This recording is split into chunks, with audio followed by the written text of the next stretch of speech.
할렐루야, 사랑하고 축복합니다. 오늘은 9월 28일 화요일 출애굽기 22장 1절로 15절 말씀으로 은혜를 나누고자 합니다. 우리 다 같이 묵상하시겠습니다. 아무것도 염려하지 말고 다만 모든 일에 기도와 간구로 너희 구할 것을 감사함으로 하나님께 아뢰라. 그리하면 모든 지각에 뛰어난 하나님의 평강이 그리스도 예수 안에서 너희 마음과 생각을 지키시리라. 아멘. 아버지 하나님, 오늘도 우리 주님께 감사하며 기도하기를 원합니다. 모든 지각에 뛰어나신 하나님의 평강이 그리스도 예수 안에서 우리 마음과 생각을 지켜주시옵소서. 오늘도 말씀에 은혜 주실 하나님을 찬양하오며 우리 주 예수 그리스도 이름으로 기도합니다. 아멘. 오늘은 22장입니다. 22장은 8계명 그리고 7계명에 관한 금지 규례가 등장합니다. 8계명, 도둑질하지 말라. 7계명, 너무 유명하죠. 간음하지 말라라고 하는 계명입니다. 오늘은 8계명에 관련된 말씀으로 이루어져 있는데 도둑질하지 말라는 거죠. 절도와 손해배상에 관한 규례들이 담겨져 있습니다.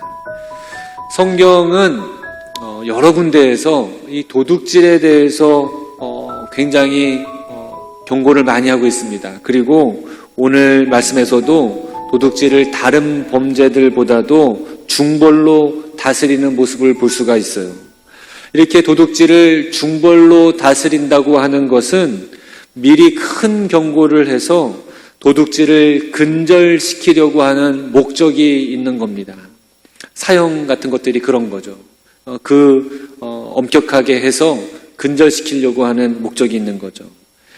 도둑질이 없는 모습, 얼마나 아름답습니까? 서로 신뢰하고 도와주고 협동하는 모습이 있는 겁니다. 도적이 없는 곳이라면 얼마나 안정되고 안심할 수 있는 곳이겠어요. 우리 집에 도둑들 걱정이 없다. 얼마나 안전한 사회인지 모릅니다. 제주도에 가면요, 제주도 문은 참 특이하게 되어져 있습니다. 요즘은 다 현대식 건물로 되어져 있지만 옛날 제주도 집, 제가 90년도에 제주도에 갔었거든요. 근데 그때만 해도 그런 집들이 꽤 있었는데 요즘에는 박물관에 가야지 볼 수가 있더라고요. 제주도 대문은요, 긴 막대 3개로 걸어 놓아서 대문을 표시해 놓습니다. 그런데 막대 하나하나마다 의미가 있어요. 이 긴 나무 막대를 정랑이라고 합니다. 그래서 이 정랑이 3개가 딱 걸쳐져 있는 건데요. 만약에 정랑 하나만 걸쳐져 있다 그러면요, 가까운 곳에 갔다 올 만큼 가까운 곳에 매출하고 잠깐 나갔다 온다는 표시고요. 또 2개가 걸려 있으면요, 좀 하루 정도 집을 비울 것 같다라고 하는 표시가 되는 겁니다. 3개가 되어 있으면, 정랑에 3개가 걸려 있으면 여러 날 집을 비울 거라고, 오랫동안 집을 비울 거라고 하는 거죠. 정랑이 다 내려가져 있으면 집에 사람이 있으니까 언제든 들어오세요라고 하는 환영의 말이기도 합니다. 도둑이 없다는 거죠. 제주도는요, 도둑이 없고 대문이 없고 거지가 없다고 하는 그런 산무를 이야기합니다. 하나님이 주신 8계명, 도둑질하지 말라라고 주신 말씀은 바로 이런 신뢰하는 사회, 서로에 대해서 도와주는 사회를 말하고 있는 것 아닐까 싶습니다. 모세의 율법은 동일한 절도 행동에 대해서 처벌을 달리하고 있습니다. 왜냐하면 도둑질한 죄의 경중을 따지고 그래서 그 도둑질한 죄의 무게에 따라서 처벌을 달리하고 있는 것이죠. 우선 절도범의 형벌을 3가지로 분류해서 다르게 하고 있는데요. 먼저는 범죄의 우발성, 그리고 대담성, 그리고 지속성에 따라서 형벌을 달리하고 있습니다. 남의 재산을 사전에 계획하지 않고 도둑질한 것보다 계획해서 도둑질하거나 도살하고 팔았으면 벌이 가중됩니다. 또한 양은 4배로 갚아야 되고요. 크고 힘이 센 소를 훔치는 데는요, 대담성이 있는 거잖아요. 이 큰 소는 훔치기가 어려운데 이 힘센 소를 훔쳤다고 하면 5배로 배상을 해야 됩니다. 도둑이 밤에 들어왔을 때 주인은 그 도둑을 죽일지라도 정당방위가 되지만 낮에 침입한 도둑을 죽이면 과잉방위로 그 도둑을 죽인 주인이 처벌을 받게 됩니다. 같은 죄목일지라도 상황에 따라서 처벌이 달라지는 거예요. 이러한 법 적용은 왜 이렇게 다른가 하면 이 인간의 마음의 동기를 보려고 하는 노력이 숨어져 있는 겁니다. 이 동기를 보려고 하는 것은요, 하나님의 뜻을 헤아리는 것과 관련이 있어요. 왜냐하면 우리 하나님은 중심을 보시는 하나님이시거든요. 사무엘상 16장에 보게 되면 사무엘이 이 왕을 세우기 위해서 기름 뿔병을 가지고 가거든요. 그때 하나님께서 사무엘에게 하시는 말씀이 있어요. 여호와께서 사무엘에게 이르시되 그의 용모와 키를 보지 말라. 내가 이미 그를 버렸노라. 내가 보는 것은 사람과 같지 아니하니 사람은 외모를 보거니와 나 여호와는 중심을 보느니라. 사람은 나타난 모습만 보고 판단하지만 하나님은 마음속 동기를 보신다는 거예요. 우리 마음속 깊은 곳을 보시고 판단하신다고 말씀하십니다. 예수님 주신 말씀 가운데서도 음욕과 간음을 동일시하세요. 그리고 살인과 형제 미워함을, 마음이죠. 이 마음을, 형제를 미워하는 마음을 동일하게 보고 계시면서 우리에게 죄악을 깨우쳐 주십니다. 옛사람에게 말한 바 살인하지 말라. 누구든지 살인하면 심판을 받게 되리라 하였다는 것을 너희가 들었으나 나는 너희에게 이르노니 형제에게 노하는 자마다 심판을 받게 되고 형제에 대하여 나가라 하는 자는 공회에 잡혀가게 되고 미련한 놈이라 하는 자는 지옥불에 들어가게 되리라. 또 간음하지 말라 하였다는 것을 너희가 들었으나 나는 너희에게 이르노니 음욕을 품고 여자를 보는 자마다 마음에 이미 간음하였느니라. 마태복음 5장에 나와 있는 말씀입니다. 하나님은 어떤 일의 결과보다도 그 일을 행하는 자의 마음속 깊은 곳을 더 중요하게 여기시는 거죠. 우리 마음이 문제입니다. 우리 마음이 문제예요. 우리 마음에 도둑질 하려고 하는 마음이 있는 거예요. 우리 마음에 음욕이 있어요. 우리 마음에 하나님의 법을 무시하려고 하는 불법이 자리 잡고 있습니다. 이 마음 우리가 어떻게 해야 될까요? 그냥 가만히 내버려 두어도 될까요? 아니죠. 우리 믿음의 사람들은 이 마음을 변화시키려고 노력하는 사람들입니다. 믿음의 사람들은 마음을 거룩하게 하려고 하는 사람들이에요.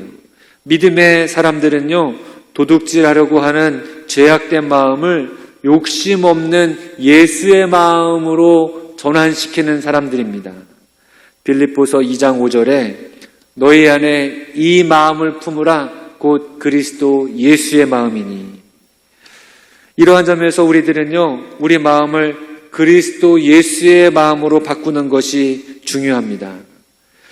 욕심 사납고 음란한 것을 우리 마음속에서 몰아내고 예수님이 보여주시고 예수님이 우리에게 품게 하시는 진실한 사랑의 마음을 가져야 하는 것이죠. 여러분, 그리스도의 마음은 욕심 없는 마음입니다. 하나님과 동등됨을 취하려고 하는 욕심 없이 자기를 비워 종의 형체를 가지사 사람들과 같이 되시고 십자가에 몸을 던지실 정도로 낮추시고 복종하는 마음이 그리스도 예수의 마음입니다. 이 마음을 갖기 위해서 혹은 이 마음을 지키기 위해서 우리는 기도하는 삶을 살아야 돼요.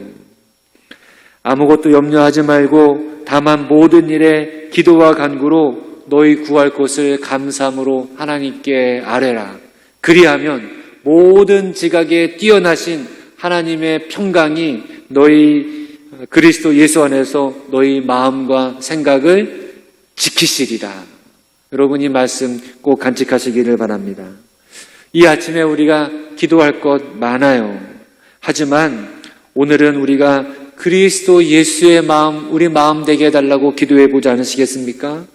욕심을 버리고 도적질을 버리고 우리가 그리스도의 마음으로 우리 마음 속에 채우기를 원한다고 여러분 간구해 보지 않으시겠어요?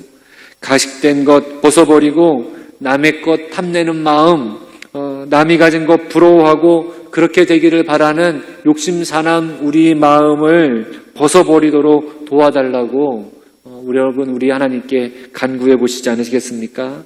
그리고 서로 신뢰할 수 있는 마음 달라고, 아껴줄 수 있는 마음 달라고, 그리고 그리스도의 마음 품을 수 있게 달라고 여러분 기도하시는 오늘 되시기를 바랍니다. 그래서 오늘도 그리스도의 마음으로 살아가시는, 그리스도의 마음으로 살아가시는 저 여러분 되시기를 주님의 이름으로 축복합니다. 우리 기도하시겠습니다.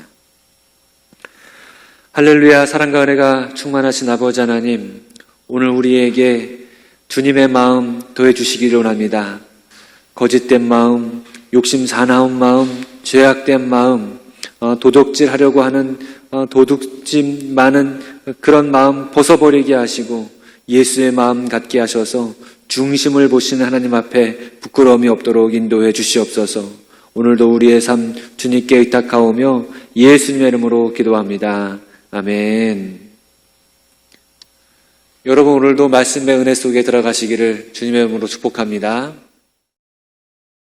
사람이 소나 양을 도둑질하여 잡거나 팔면 그는 소 한 마리에 소 5마리로 갚고 양 한 마리에 양 4마리로 갚을지니라.